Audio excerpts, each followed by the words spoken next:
Hey, what's up, everybody? It's Charles Sabanson, and welcome you guys to another episode of the Dreamers Pro Show, where we cover everything from sports, hot topics, classic debates, entertainment, and we give you guys a fresh perspective on things and how we see them. And today we have a very, very serious show for you guys. But before we get into it, please make sure you like the video and subscribe to the channel. Today is going to be a serious one. And we've been receiving messages from people all over the place, social media and other places, where people have been commending us for our candid views on this LeBron James situation. I also want to state that we're not the only ones with this view in the independent space. A lot of people in the independent space share similar views as myself. People in big media, you can't find them. You just cannot find them. And to me, I think that speaks volumes. So we've been spending some time discussing this Bronny James nepotism, and now the new one is that you have some blacks that are trying to play reverse racism on you, or like inverted racism. You have blacks out there that are now saying that if you don't support Bronny James getting a son, a position, then you somehow don't support black power or black nepotism or whatever the hell it is that's what they're doing now. They've tried to turn, and then they're not trying to say, oh, well, why aren't you happy for a black man to do? I'm sitting up here listening to y'all like, who y'all think y'all talking to? Y'all must be thinking y'all be talking to like kindergartners, people that can't see through y'all nonsense. Like, you're like, who are we kidding here? Who are we kidding here? Well, apparently there seems to be some former NBA players that have finally reached their breaking point with LeBron James and his antics, and in particular this particular move that he got the Lakers to pull off by forcibly drafting Bronny James, and it was former NBA player Stephen Hunter. And he was the person that actually called out LeBron James. He called out his agent as well for what he was doing, and he spoke to the blatant unfairness that is taking place here. And he also spoke about the reason why things like this are the reason why people view Jordan and Kobe Bryant in a much higher regard. So we actually want to get into the Instagram post that he put up. But before we even get into what he had to say, today's video is brought to you by our sponsor, Game Time. Game Time is an authorized ticket marketplace of Major League Baseball, which makes getting tickets faster and easier. For example, I am super excited about the upcoming MLB games. With Game Time tickets, I can easily pick the best tickets for me. I love that I can choose between different deals. I have the option to select the cheaper deal, the best option deal, or my favorite, the flash deal. The flash deal gives me the option to find discounts that I can only find on Game Time. Once I select the ticket I want, I can view my seat. And it's not just restricted to baseball. I can also look for the best ticket deals for other sports like football, the NBA, concerts, comedy, or other theater shows. Included in my purchase, I also have a 24-hour return guarantee, a lowest price guarantee, event cancellation protection. So take the guesswork out of buying MLB tickets with Game Time. Download the Game Time app, create an account, and use code CLNS for $20 off your first purchase. Again, create an account and redeem code CLNS for $20 off. And remember, whenever you support this sponsor, you're supporting this channel. Thank you. So I want to get into what the gentleman had to say here. Let me read his post. Let me see what he said here. He said, for those who don't know, late second round picks don't get guarantees, especially before Summer League.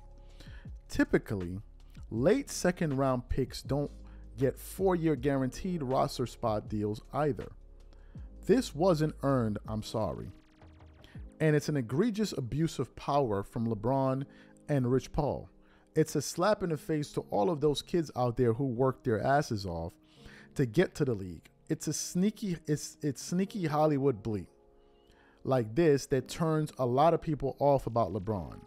This is just another example of what they be talking about right now. Well, what they're talking about right when you trying to like him. This is why most people prefer MJ or Kobe over him, because you know at least MJ or Kobe gonna be straight shooters. Trust me, MJ could have gotten one of his sons in the league if he chose to abuse his power like that. But he didn't because MJ stands on earn, not given, and he would have never gave his son a sense of entitlement, which is what LeBron just did with Bronny. Not taking anything away from Bronny, nor am I upset at Bronny. Just know that this is a manipulation of our league and the integrity of what it truly takes to get there. I think he said that beautifully. Beautifully. It's also important that I mentioned that this gentleman that we're talking about for the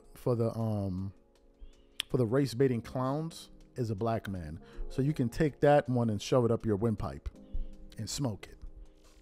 That, you know, black thing, black guy, black hating on black. That one you want to pull out, the black. That one, the black one, the black card. Well, it's a black guy. So that one is null and void. Can't use it because you will look like a flagrant moron trying to call black people out for being hating towards other blacks. So we've thrown that out. So your premises is gone. Let's deal with what he's actually saying and the substance of what he's saying. Here's what gets me. There are folks out there that are publicly celebrating elitism over meritocracy. That's what they're doing.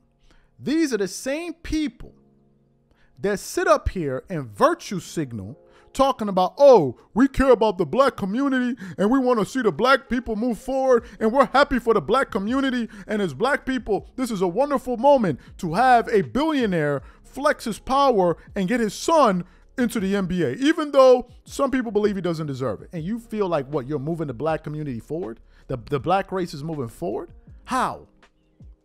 Wouldn't the sensible thing to do if you're thinking about community, wouldn't it have been better to ensure that a person who is more deserving of that spot got it, who doesn't come from billionaire money? No, let's think about it. Wouldn't it have been better if maybe another player got that position and went on to become a decent player and was able to provide wealth for himself, his family, and maybe if he developed a sense of business, he would have started businesses and turned into a media tycoon? I mean, a business tycoon? No, that never occurred to you because this is not about the black community. This is about an elitist mindset. That's all this is about. And you have those within the elite that are defending this, and you have those that are outside the elite who are sheep, who are also defending something that would never benefit them. It is unheard of, the lack of reason and skills that are taking place here. You have blacks that do not come from money defending those that come from money to get more money to ensure that money stays at the top and very little trickles down. But y'all are for the black community. Help me figure it out. So Bronny didn't get that spot. It went to somebody else. So what happens? Bronny's still going to be a billionaire regardless. Bronny James is going to be regardless of what's being said here. And that's what he's talking about. This is an abuse of power. What gets me is people trying to act like it's something else. Like, no. It's not an abuse of power. This is perfectly normal and it's perfectly fair. There's nothing fair about what's taking place here. Nothing.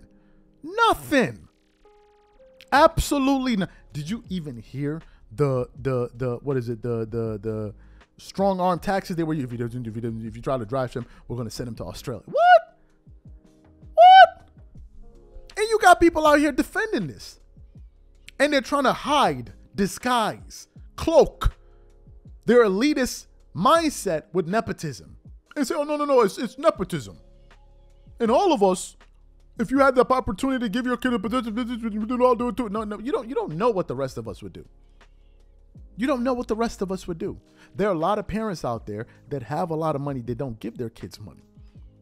They give them a good education. They give them the basics, but you got to go out there and earn it. Why? So you can build character, number one. Number two, we all know, and when you make your own money, you respect it more than when somebody else gives it to you. Duh.